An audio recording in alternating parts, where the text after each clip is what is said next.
Hello mga kabibig! Welcome back sa ating bagong YouTube channel. Ito ang pinakamaingay na YouTuber sa balat ng YouTube. Ako si Kabibig, maglabag-labag na tayo with evidence. So eto mga kabibig ha, kailangan ni PLRD ng maraming dasal mga kabibig kasi gumagawa na ng hakbang sina Attorney Harry Roque at Pulong Duterte mga kabibig.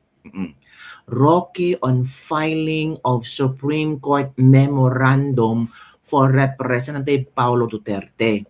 So ngayong araw, kahapon yata ito, International Lawyer Attorney Herminio Harry L. Roque Jr. confirmed today that he has filed a memorandum before the Supreme Court on behalf of Representative Paulo Z. Duterte summarizing the legal documents in the consolidated cases arising from the arrest and surrender of former President Rodrigo Duterte to the ICC. Sabi ni Roque, today we filed the memorandum required by the Supreme Court. So ang Supreme Court nag-required sa kanila na mag-submit ng memorandum setting out in fully why the arrest and the continued detention of the former president are unconstitutional and illegal. Roque stressed that cases remain justiciable despite the surrender of the former president to ICC. So mga kabibig, panoorin natin ang video ni Attorney Harry Roque kung saan kanyang in-explain lahat, kanyang in-explain kung para saan yung memorandum at paano ito makakatulong kay Pangulong Rodrigo Roa Duterte. Take note, si Pulong Duterte at si Harry Roque, with the help of Harry Roque, nagsumiti sila ng memorandum sa Supreme Court ng Pilipinas. So let's watch this video kabibig ha. Panoorin natin at himay-himayin natin kung maging successful ba ito at kung gaano ito kailangan at makakatulong ba ito para makalaya si Pangulong Rodrigo Roa Duterte. Po sa inyong lahat ha.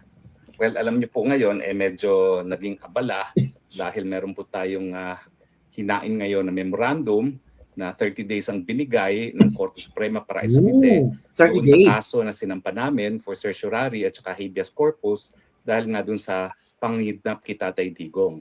Binigyan po kami ng isang buwan at ngayon po yung last day kasi nga po may mga piyesta opisyal naman po pero 30 days lang po ang binigay ng Korte. No?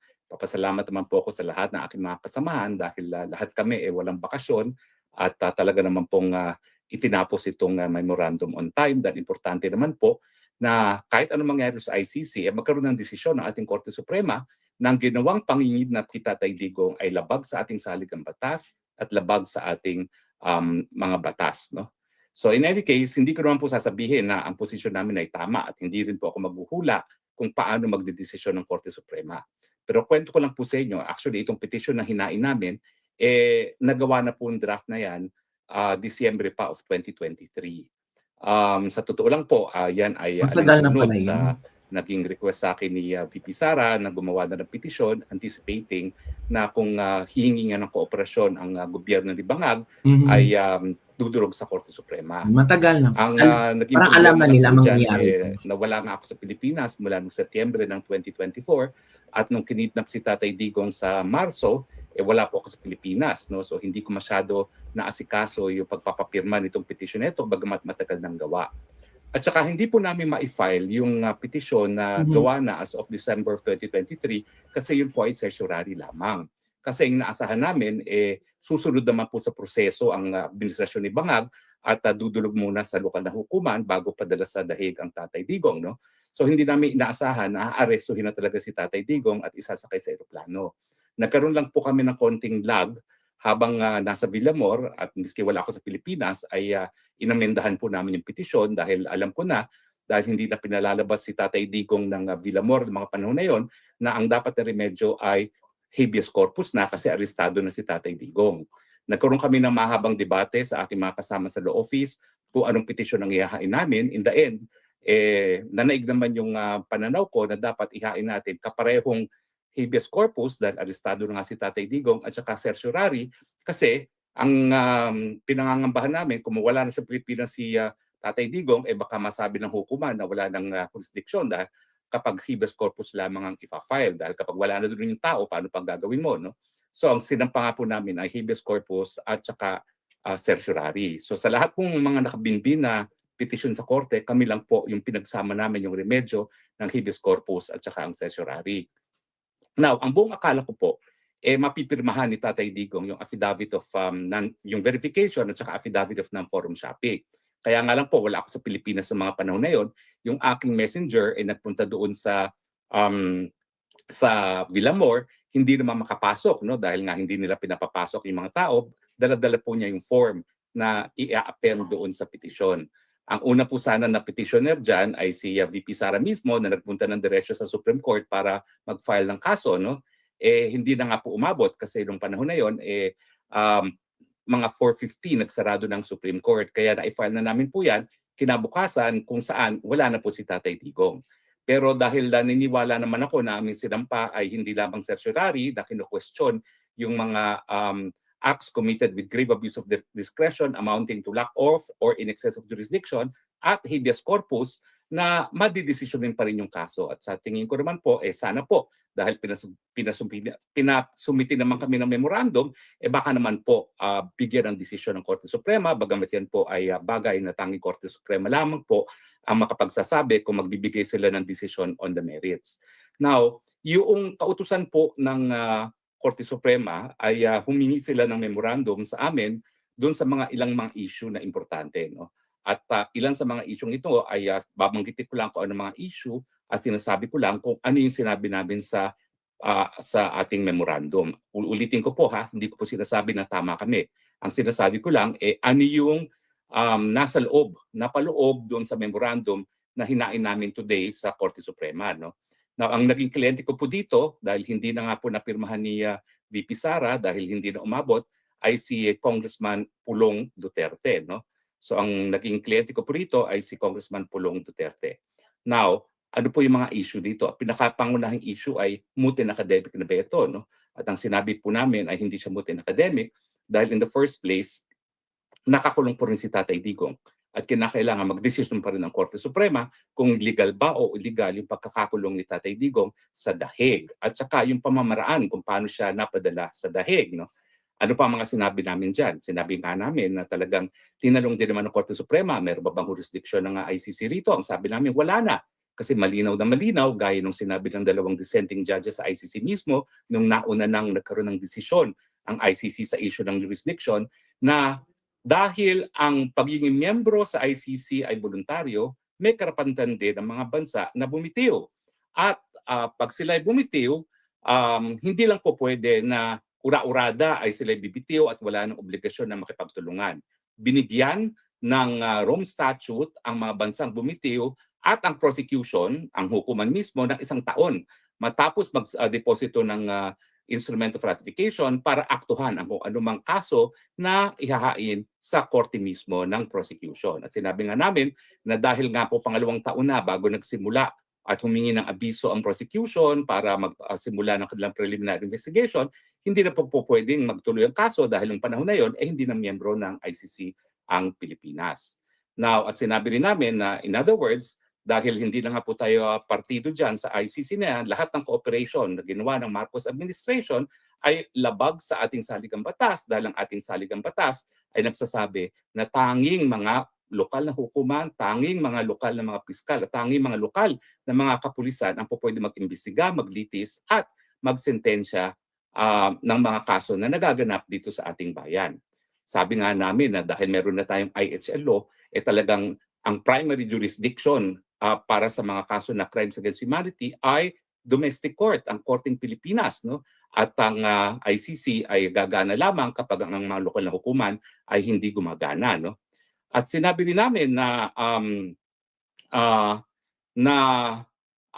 walang karapatan ang ehekutibo na ipawalang bisa yung prinsipyo ng complementarity by surrendering yung pagkatao ni Tatay Digong. Yan pong complementary jurisdiction ng hukuman ng ICC at ang pagiging primary jurisdiction ng hukumang Pilipino ay nakasaad po yan sa ating saligang batas at sa Rome Statute mismo. At hindi po pwede na yung pag-surrender, pag-kidnap at pag-surrender ng isang presidente sa ICC ng pagkatao ni Tatay Digong ay maging legal na basihan para sabihin na voluntaryo na nating tinatanggap ang jurisdiction ng ICC. Now, sinasabi namin na talagang tanging Korte Suprema lamang po ang merong kapangyarihan, no, na magdesisyon kung talagang tama o mali ang ginawa ng ehekutibo. No? At siyempre, bagamat wala na si Tatay Digong sa Pilipinas, kailangan pa rin maglinaw ang hukuman kung tama ba, sang-ayon ba sa saligang batas ang ginawa ng ating presidenteng bangag na pag-surrender sa pagkatao ni Tatay Digong diyan sa ICC. Now, sinabi rin namin na assuming na naging moot ang kaso, yung habeas corpus, kasi nasa Hague na nga po si Tatay Digong, still meron tayong mga kinikilala mga exception sa mootness doctrine.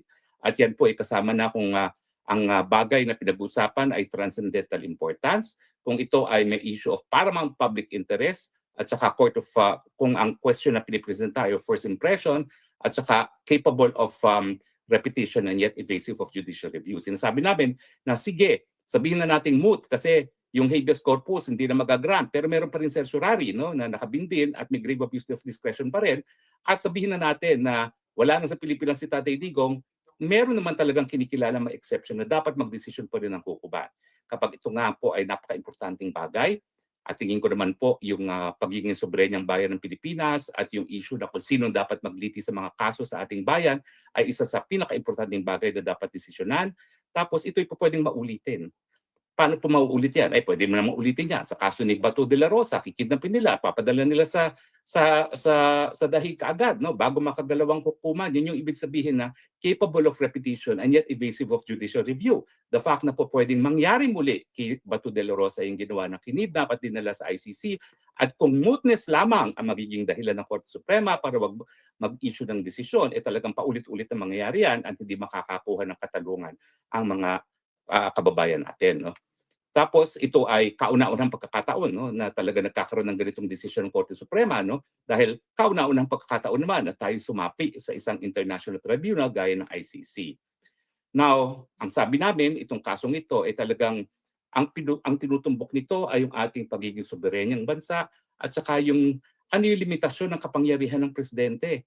Meron ba talagang kapangyarihan ng presidente na baliwalain ang jurisdiksyon ng ating hukuman sa pamamagitan ng voluntaryong pag-surrender ng isang Pilipino sa jurisdiksyon ng isang dayuhang hukuman. So yan po ang mga pinaka-importanteng issue na dapat desisyonan ng Korte Suprema. Ibig ba sabihin na palibasa ikaw ang pinakamakapangyarihang opisyalya sa buong bayan, po pwede mo nang baliwalain ang ating judikatura at saka yung ating saligang batas na nagsasabi na ang judicial power ay nasa kamay lamang ng isang Supreme Court at mga batas na binuo ng Kongreso. Well, hindi ko po pwedeng paghimasukan kung paano magdedesisyon ng ating Korte Suprema, pero Tatay Digong, alam ko hindi mo ako nakikita, at least alam mo na talaga naman pong parang hindi tayo nagkaroon ng bakasyon itong Paskong ito dahil kinakailangan tapusin itong memorandum na ito. Nakakaiyak. Tapos naman po namin, di Parang man kita masamahan, di man kita madepensahan sa ICC, at least dinulog ko yung kaso, yung issue na talagang labag sa saligang batas sa pangingidap sa'yo dito sa hukuman na sa tingin ko, pakikinggan tayo. No? Yan ang Supreme Court ng ating bansang Pilipinas. Magdasal po tayo. Sana po ito'y dinggin ng ating Korte Suprema. Sana. At again, Tatay Digong, consider this as my Christmas gift and my Happy New Year gift to you. Wow. Sana po makabalikan na ng Pilipinas. Maraming salamat po sa inyong patuloy na pagtangkilik. Ha? Ito po ang inyong spokes ng bayan nagsasabi, I love you Philippines. You're the only country that I have. You're the only country that I will love. Tatay Digong, this is for you. I love you forever and I shall forever be loyal to you. I shall forever be grateful dahil pinagkatiwalaan mo ako para yung maging tagapagsalita. And the Filipino people will forever be grateful doon sa lideratong pinakita mo, malinis na pamumuno at siyempre yung bakal na kamay para ipatupad ang dapat gawin para sa sambayan ng Pilipino. God bless the Philippines. So yun, kabibighan na rin ninyo ha, ang statement ni Harry Roque. And grabe no, hindi iniwan ni Attorney Harry Roque si Pangulong Duterte. Makikita mo talaga, kapipig, no? kung paano naging loyal si Attorney Harry Roque. Matagal na pala tong memorandum na ito, 2023 pa. Kasi parang naramdaman ni VP Sara na posibleng mangyayari talaga itong ICC na ito. Eh, yun na nga nangyari, si Pangulong Duterte, nandun na sa hindi na makalabas. So ginawa ng paraan ni Attorney Harry Roque through ngayon ay si Pulong Duterte na magsumite ng memorandum sa Korte Suprema.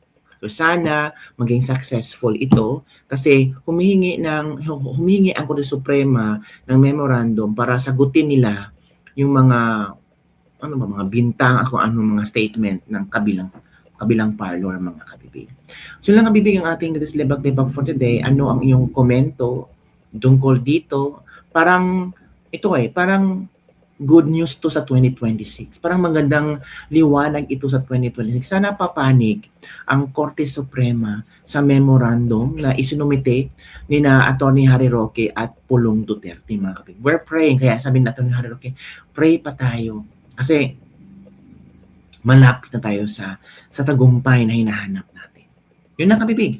Don't forget to like, subscribe, and share this video para sa mga testimony news ng ating pag-usap-usapan. Bye everyone. See you next time.